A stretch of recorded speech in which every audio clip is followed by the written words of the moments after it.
Heavenly Father, we thank you so much for this glorious day. And we thank you for Prince George, for the rich history of this church, for the congregation who loves you, and for the call, Father, that you give us to go out into the world, take what you've given us, and share that good news and love and mercy of Jesus with everyone else. And we ask that you would just bless us this morning, Lord. We thank you for Dr. Linton and his wife and his ministry, for his history, his lifelong history, and the heritage that he has in the Korean countries. We ask that you would continue to bless this ministry, that you would open doors so that they could re-enter North Korea. Father, that you would find unique ways, as only you know how, to reach the unreached people of that country, to bring your love and mercy to them, and to bring the saving grace of your Son Jesus to them as well. And so we ask you to bless us this morning, and we pray these things in Jesus' name. Amen. Thank you. It's all yours.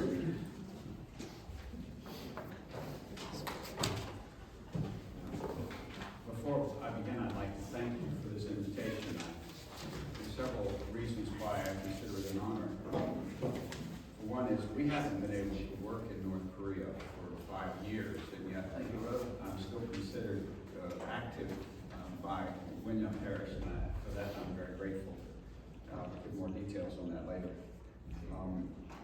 So the other reason is that after 30 years, I'm still not sure that tuberculosis work in North Korea, the way we do it, is really missions.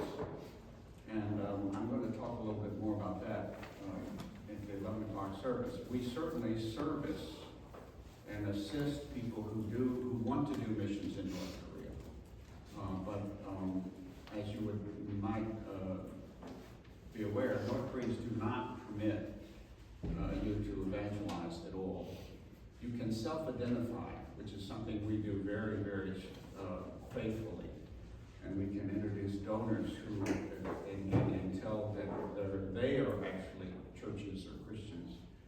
But as far as directly contacting people with a tract or with a Bible would end our work immediately.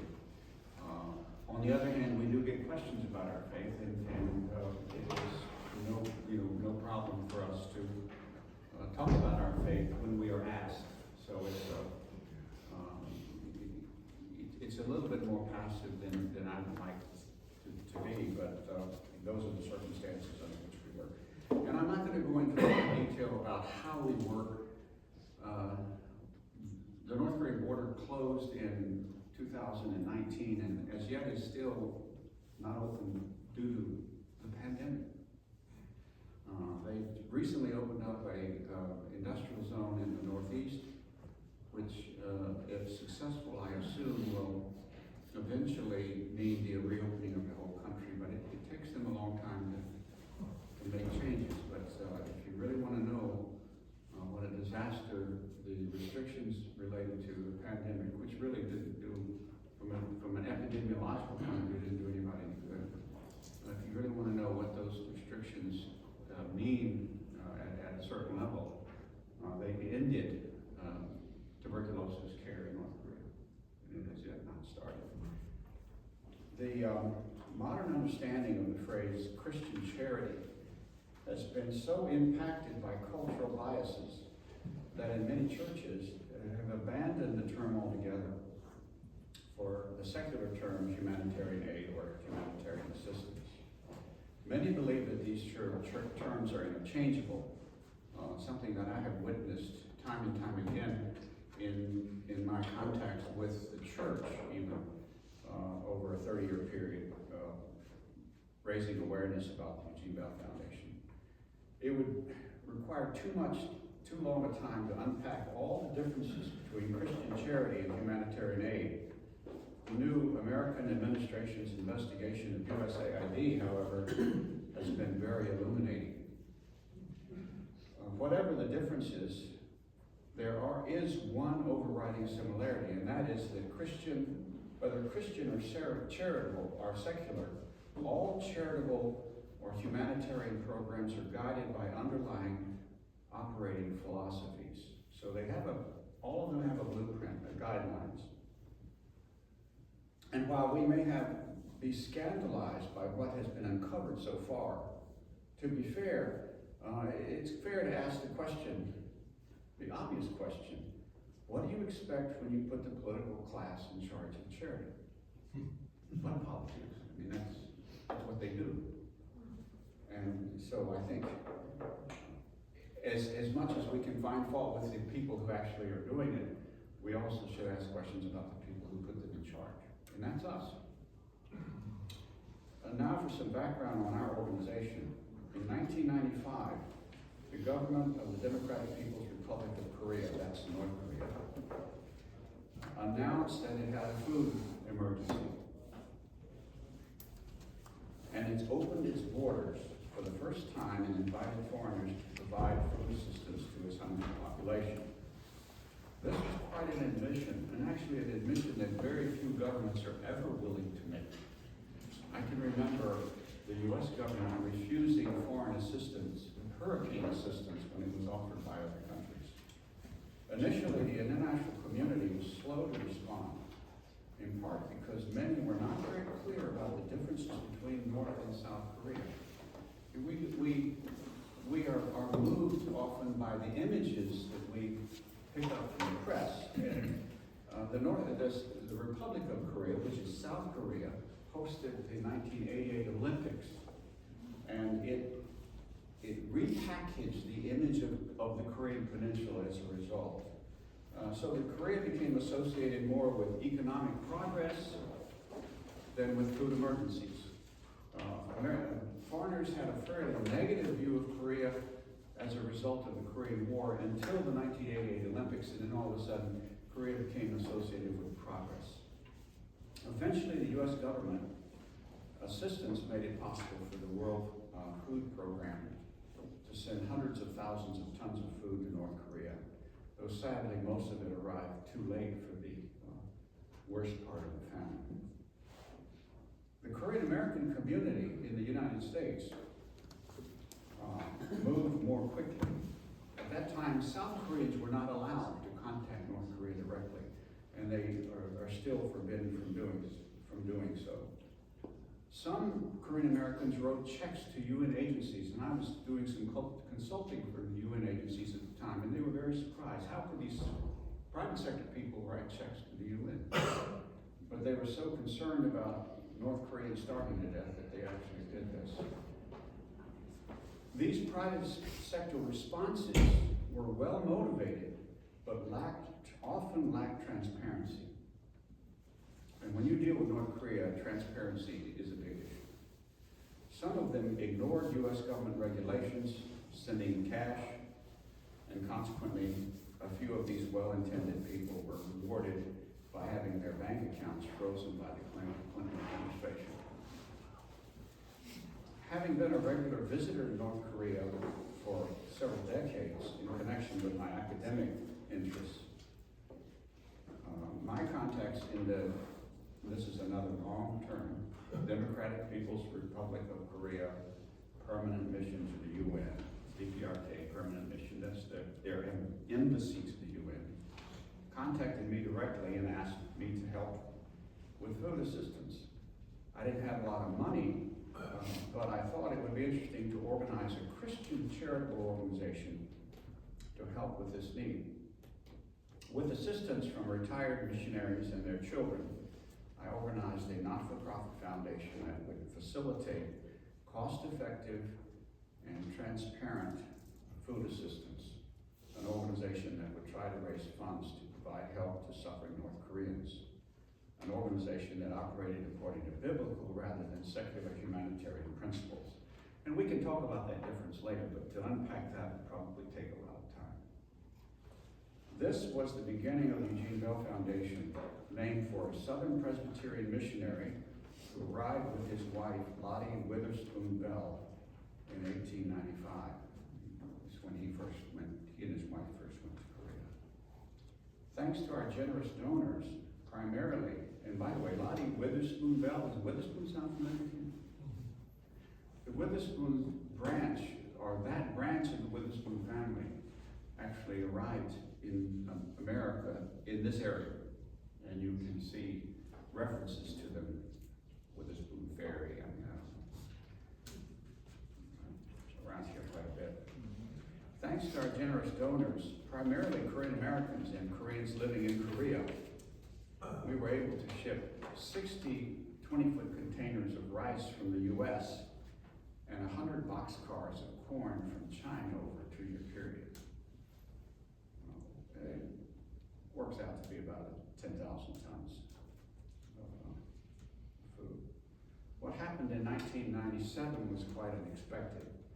When the food situation in North Korea had improved somewhat, North Korean authorities invited us to switch to tuberculosis assistance. And there's a reason for that. I had TB as a kid, and therefore I think they thought it was a good fit for me. The disease that, tuberculosis is the disease that North Korean medical authorities consider their number 1, 2, and 3 biggest health challenges. Building on the relationships I've established over several decades, we were able to gain direct and repeated access to North Korean tuberculosis treatment facilities. They gave me a list of about 70. And if we had the aid, we could visit those facilities. For the next 10 years, from 1998 to 2008, our donors sponsored what we call a package program, a treatment system that included regular shipments of medication kits of the 4 primary TB medications. It's a chemotherapy cocktail that is used to suppress the development of drug resistance. So you always take at least 4 drugs. So we sent kits for patients, basic diagnostic equipment, including regular maintenance for that equipment, patient nutrition support, including food and agricultural assistance to TB centers, because TB centers grow a lot of the food that the patients eat. Our program expanded to include about half of all of North Korean TB treatment centers over that period. And in total, we treated approximately 250,000 patients. But in 2008, the UN Global Fund, has anyone heard of the Global Fund? It's in charge of AIDS, malaria, and TB. And it was set up because people were dissatisfied with the performance of the World Health Organization. So rather than give the money to the World Health Organization, they set up an organization that strictly funds these 3 areas. In 2008, when the Global Fund began providing regular TB medications for all registered North Korean patients, we were encouraged to focus on those who failed treatment with first-line medications. These are patients who are suffering from multi-drug resistant TB. And it's not a different disease, it's just that the bacteria has developed a resistance to the first-line drugs. So they need other medications. Treating MDR TB, it's called, is far more difficult and expensive than what we call regular or drug-susceptible TB. In 2008, the recommended treatment period for an MDR TB patient was 2 years. Imagine being on medication for 2 years. And those medications often make you feel sick. And at the time, streptomycin was part of the package, and it could cause hearing damage. Some of the drugs caused you sleeplessness, and even some people even had a temporary psychotic reaction to it. It was very strong medicine, and you had to be on it for 3 days. And whereas treatment for regular TB was only 6 months, now things have gotten a little better because new medications have come out, and the WHO now recommends a much shorter course of treatment. But the success rate for drug-susceptible TB is about 90%, which is pretty good. I can remember how bewildered I was with the scare about the pandemic, because I'm in the age bracket that dies most from COVID, and it was under 1%. Drug-susceptible TB is 90%. MDR-TB, the world average is about 50%. So many people call it contagious cancer, because even with treatment, about half the patients can die. Raising enough funds was also a serious concern. We have been able to purchase a single course of regular TB medications for about $30. MDR-TB medications cost about 100 times as much per patient. But thanks to our generous donors and faithful supporters, by 2019, when the North Korean border closed due to the COVID pandemic, we were treating about 2,000 MDR patients a year at an average cost of about $5,000 per patient, which included diagnostics, medications, and administrative expenses. And we were getting a cure rate of 75, which we were very proud of.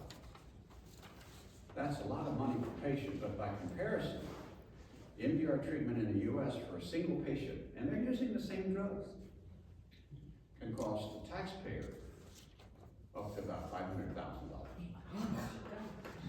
So, and that's a whole nother conversation. In 2019, the Global Fund decided to continue. UNICEF had been its implementing agency since 2008, and after a 10-year period, they decided that they would continue their drug-susceptible program through UNICEF, but they would partner with Eugene Bell to treat multi-drug-resistant TB patients, something UNICEF was not at all happy about. And so we had, at the end of 2019, we had enough funding from the Global Fund, and we had long discussions about this, because the tendency is that when a large organization starts funding your program, they basically begin to tell you what to do. And I made several conditions on receiving this money. One was that we would not receive any administrative expenses. Administrative expenses is like what I think Isaiah said in the Bible: it's sweet in the mouth and bitter in the belly. So if you take administrative expenses, you're basically can be swallowing a golden fish roll. So we refused administrative expenses, and also insisted that we would continue our program the way we had been administered. And they were very surprised. We're probably the first organization in history that's refused administrative expenses from a major organization like the Global Fund. And so we had funding from them to double our program in 2020. And then after our first shipment for the year went out, the border closed due to COVID. And from what we hear, MDR-TB treatment is no longer available in North Korea. So it means that people who failed, and I think a lot of people don't have adequate access to first-line drugs either, because the entire UN aid system has been shut down for 5 years. And even the World Food Program, WHO, are not, they haven't been able to return to North Korea. So we've been waiting for about 5 years, and I keep in regular contact with the DPRK mission, permanent mission to the UN in New York. They assure us that as soon as the pandemic restrictions are completely lifted, that we should be able to go back to work. But I'm not sure they know any more about the future than I do. But we certainly stay in contact, which is encouraging, and are leaving it in God's hands. And this is something I'll speak about more in the next service. But as Christians, we have to assume that this is a disaster from a human point of view. No TB treatment, no MDR-TB treatment. And it means that people who have MDR-TB in North Korea, not only do they not have a chance to live, because I would imagine the death rate for MDR-TB over a 4-year period is almost 100%.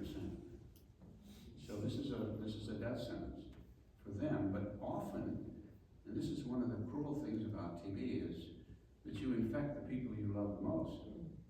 So you kill your family and your friends too. And so we are obviously very concerned about this, but as Christians we have to assume that all this is in God's plan, and that in His time a remedy will be found. And so what we're doing is, and we get gracious support from Wynyard Parish, Prince George Wynyard. What we have done is we've opened up a TB patient savings account. And we're squirreling away all as much money as we can, trying to minimize on our administrative expenses for our office and so and building up a fund that if we can't use it to restart our program, at some point it will be available for private sector tuberculosis work. It's difficult because governments want your money, and they, the fact that we can't use it makes me more nervous than anything.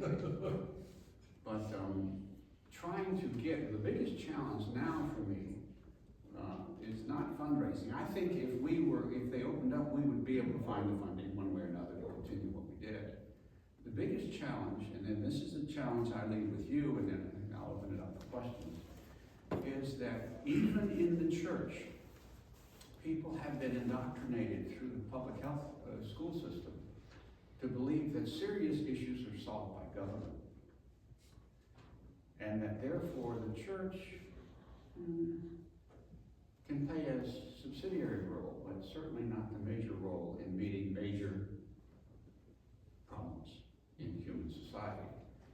And therefore there's very little interest in developing the church's own philosophy and style of doing charitable work.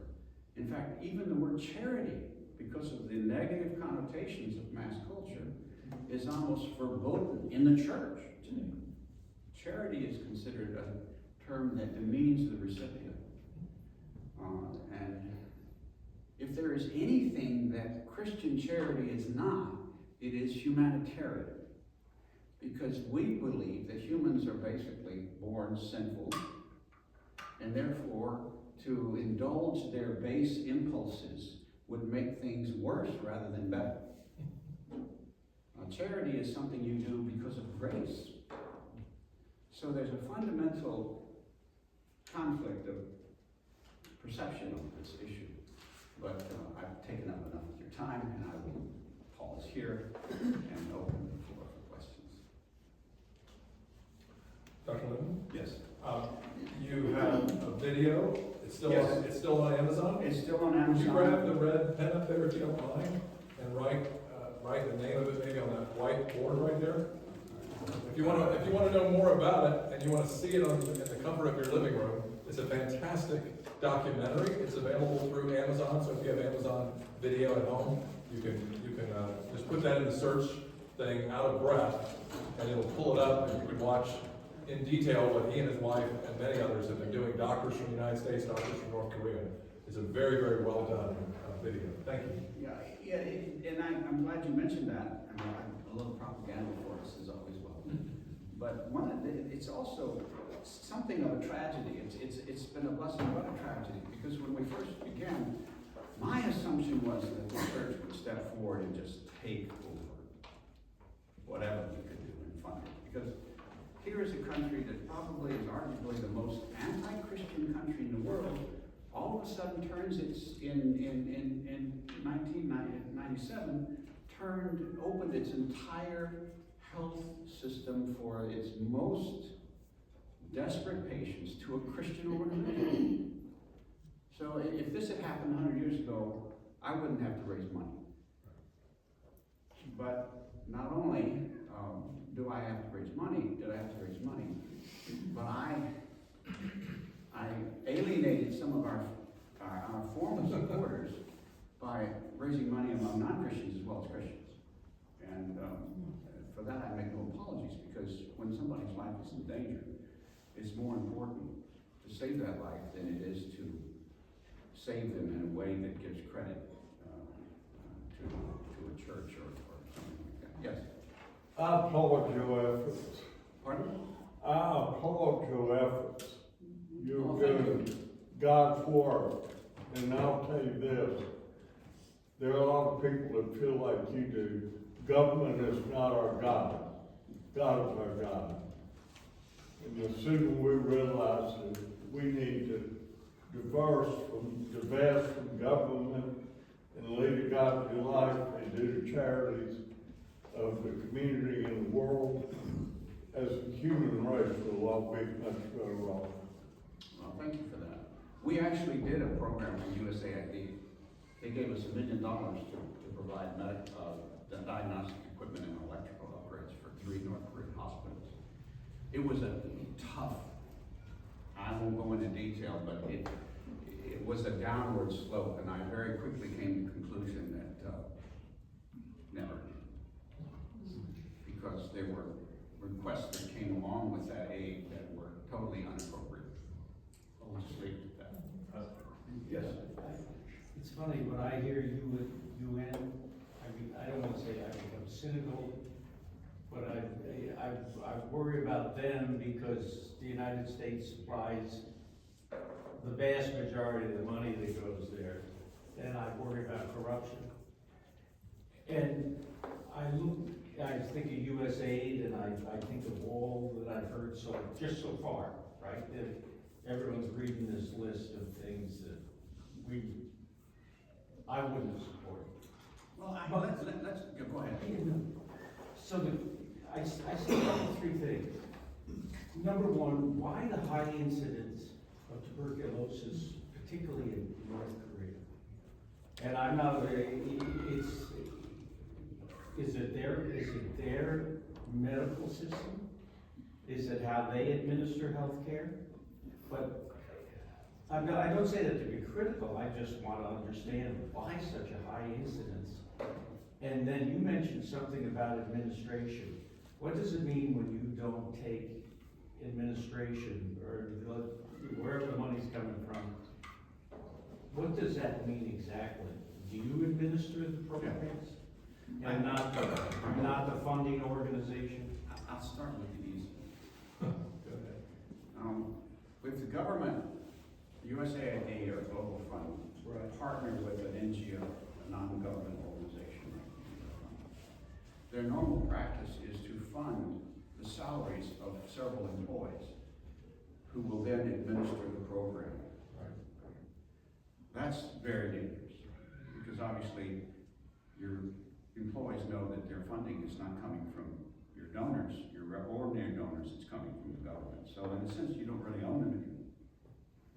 But the reason why they do that is, in one thing, these programs have enormous amount of administrative overhead. If you take USAID, the rule of thumb is you have to hire new people. So they're not just funding your existing employees, they want you to bring people in because of the paperwork involved. So that was the first question, the first one I'm trying to answer. Now, what's the other? I asked, why is the high incidence? Well, tuberculosis has killed more people in human history than any contagious disease. Say it again, Dr. Linton. What? Say it again. Tuberculosis is the #1 killer of people in history, in terms of disease, contagious disease. Obviously, everybody is going to meet his maker sooner or later, but when it comes to contagious diseases, tuberculosis is the #1. It is extremely intelligent. If I had tuberculosis and I coughed it into the air like that, and you breathed it in, TB germ would, one of two things would happen to that germ. Either your immune system would overwhelm it and kill it, or that germ would survive, would come to the conclusion that you were too healthy to infect. And it would wall itself off in your body and wait for your immune system to weaken. And it can wait for decades. And this germ then would wait for your immune system to weaken. Now, there are several things you could do to weaken your immune system. One is grow old. And therefore, people who have TB often die of TB. You know, even though they were so-called cured when they were young, they often die of their age. You can take drugs or alcohol, overwork, living in a cold climate, and not being adequately warm, maybe food, not eating well, all of these things, partying too much, all of these things will lower your immune system. And when that germ is determined, ascertained that your immune system is adequately weak, it says, surprise, and it comes out and becomes active. And it usually enters the body through the lungs. And TB germs like highly oxygenated parts of your body, like your spine and your lungs and your brain and your bone marrow, et cetera, et cetera. And it can, so therefore it's like a time bomb inside you. And it can go dormant. So compared to that, COVID is nothing. So that then when it becomes active, you start, then it starts eating away at your lungs. See, this is most cases, although you can die of other forms of tuberculosis. And when you cough, then you are aerosoling the germs, and people around you are breathing them in this pattern. Starts again and again. Well, North Koreans have a food problem. They live in a very cold climate. They, you know, if anything Koreans do is they work too hard. They're very diligent people. You can get up at night or get out on the road early in the morning in North Korea and you'll see a stream of bicycles as far as the eye can see, just one after the other. People hustling like crazy from morning till evening to keep their families going. So you have a perfect environment for tuberculosis. The only thing, the force multiplier for tuberculosis that is not in North Korea to a large extent is AIDS. AIDS changes everything. Because in places like Africa, if you have AIDS, you have a compromised immune system. You don't die of AIDS, you die of infectious diseases that your body cannot overcome. And so a lot of AIDS patients die of TB as well. But that's a whole other dimension. But North Korea has probably the highest rate of non-AIDS related TB in the world. But it was a problem with the former Soviet Union, Eastern Europe, so it's not just China, it's not just confined to AIDS. Why? And there's another reason which is a little bit politically sensitive. People who are not Christians and who believe that human society is on this upward trajectory for improving tend to think that we can actually solve problems permanently. And when the antibiotics were discovered, people assumed that we would be able to wipe out infectious diseases. And so first, when antibiotics came out, they used single drugs to treat TB, streptomycin or isoniazid, something like that. And they quickly found that within 6 months, TB could, you know, if you had 100 mosquitoes in this room, and you sprayed mosquitoes, and the ones that bite you are females, I think. And they would say 100 female mosquitoes in this, pregnant female mosquitoes in this room, and you kill 99 of them.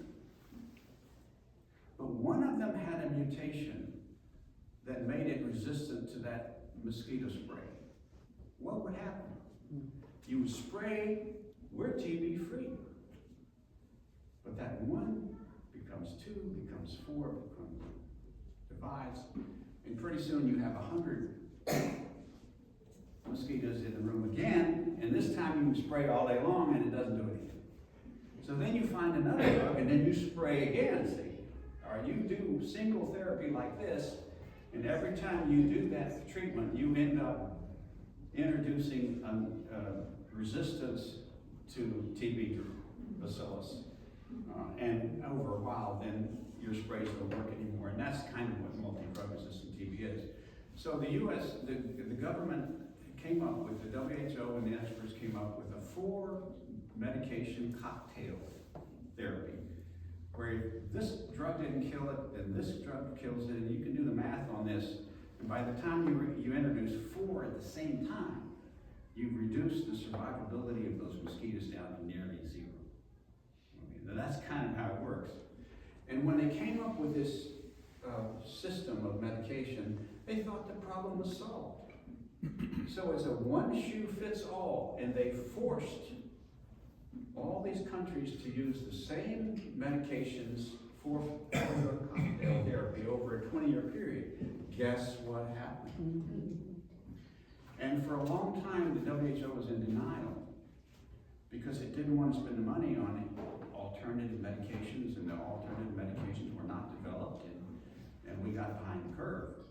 So all of a sudden you turn around, and now probably arguably the most serious infectious disease is multi-drug resistant TB. So now we're catching up again and coming out with some new drugs, but now people are a lot more aware that in this dimension of reality, you never really solve problems 100%. You can control them, but oftentimes you have to continually fight with them. It's like our sinful natures. We don't really get, unless you believe in perfectionism, you don't really overcome all of your sin in this world. And which leads me to the other issue. And this is, why do people believe in the UN? Why do people believe in government? It's very simple. If you believe that human nature is basically sinful, and I assume we all believe that, then when you look at an institution is a force multiplier. In other words, good people get together, and for a good reason they can do even more good work. But good institutions can also be a force multiplier for evil, just like in the human heart. Whereas if you're a humanist and believe that human nature is basically neutral or good, you have no fear of that negative force multiplier effect. The bigger the institution, the more good you can do. And even church-going people have fallen into this contradiction. And therefore, it's not like all institutions are bad. They are force multipliers, but they can go either way. Maybe I should.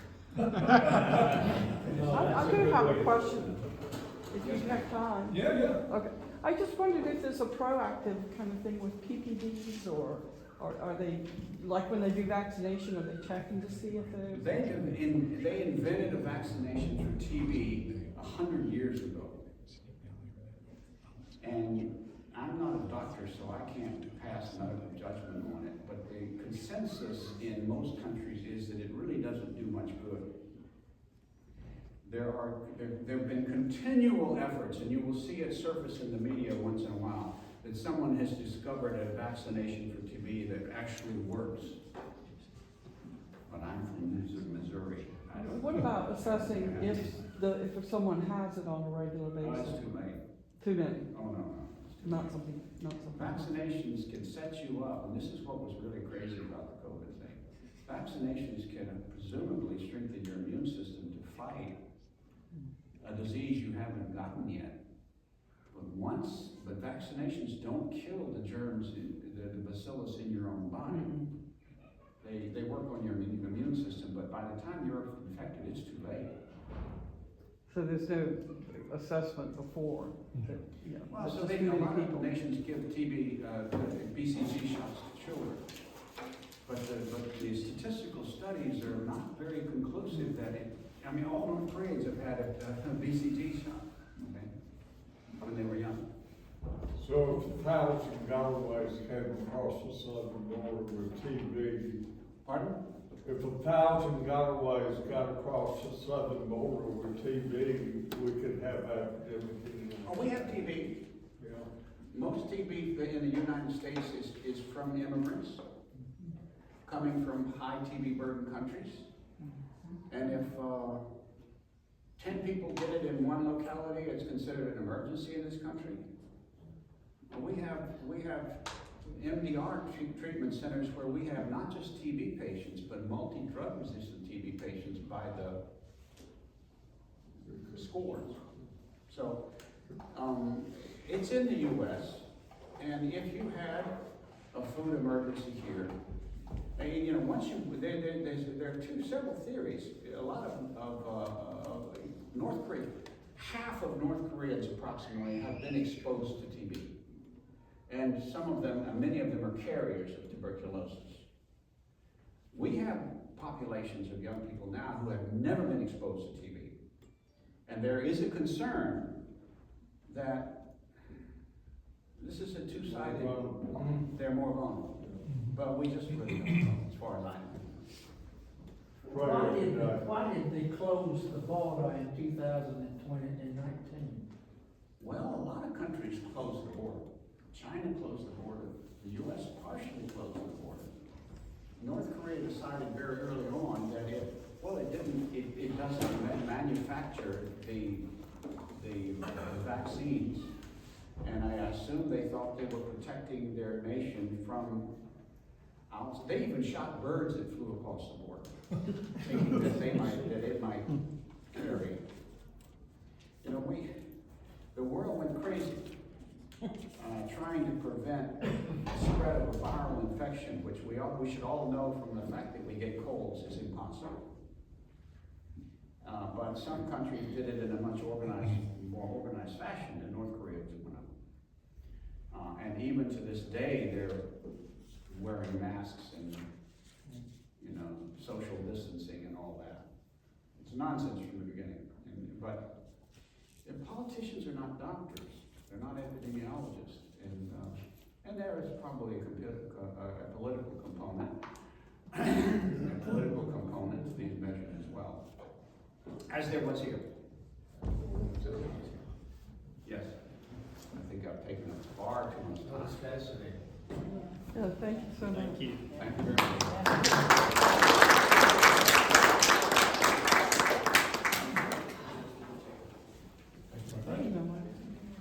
True or false? True or false? Dr. Linton and his wife have flown in experimental airplanes. True or false? True. True. True or false? Dr. Linton actually built the said experimental airplane. With help. With help. My favorite story about the two of them, I do not have their permission to tell this, but I'm going to say it anyway. Like you said, there's grace abounds. During COVID, I'm going to get parts of this probably not entirely correct. Someone broke down near your home out in Andrews. They were driving a Jeep or something, and a Cherokee, and the person was a pharmacist. Is that right? Or worked at a pharmacy down in the Keys, down in southern Florida. Well, Dr. Linton's wife was not able to get the COVID vaccine here as quickly as she would have liked to have gotten it because she was from South Korea. And so she was wandering around without being vaccinated, correct? And so they offered to help this couple, and in the course of helping this couple get their Jeep, and maybe they were even pulling a camper out. Is that right? Our neighbor did. Okay. And then he recommended it. Right. So in the course of assisting someone who was here, the pharmacist, or the person who worked at the pharmacy, found out that Shuna hadn't gotten the vaccine, and said, well, listen, if you come to Key West, I'll give it to you. So they went, and they had to get it twice, they had to get 2 vaccines at that time. So they went down there the first time, and I talked to him when they came back, and he said, I was expecting something really exciting about how the shots went and how the trip. He said, there are feral chickens everywhere down here. I said, what? He goes, yeah, Key West is just overrun with these feral chickens. When we go back for our second shot, we're going to bring some back. And so I think you got cat, didn't you get little cat carriers? No, just cardboard boxes. Cardboard boxes. They leave Andrews, headed to Key West, which is no small trip. You picked up how many? 9. Or as you say in Andrews, 9. Yeah. And brought them back. How many of those survived to this day? Are they still with us? Well, it's still with us, but we've had problems with dogs. Yeah. I couldn't believe it. I was like, you're doing what? Anyway, it is a delight. We met in the parking lot right during COVID. He had on, he usually is wearing a really smart jacket with patches on his sleeves, and he's got that look of a professor. And it's like, oh, here's an intelligent person. He needs to be Ryan. And I tracked him down. We got to talking, and then they came over for a small breakfast, maybe 2 weeks later. And then he met Lane and Lane's wives, and so this partnership between their family and our family, has grown to where it is today. One of the pins out there on our map is right there in North Korea. It is a thing that he tries to keep as quiet as possible. You could imagine propaganda would work against them going in there. So you're not going to see us advertising it or putting it on our website or anything.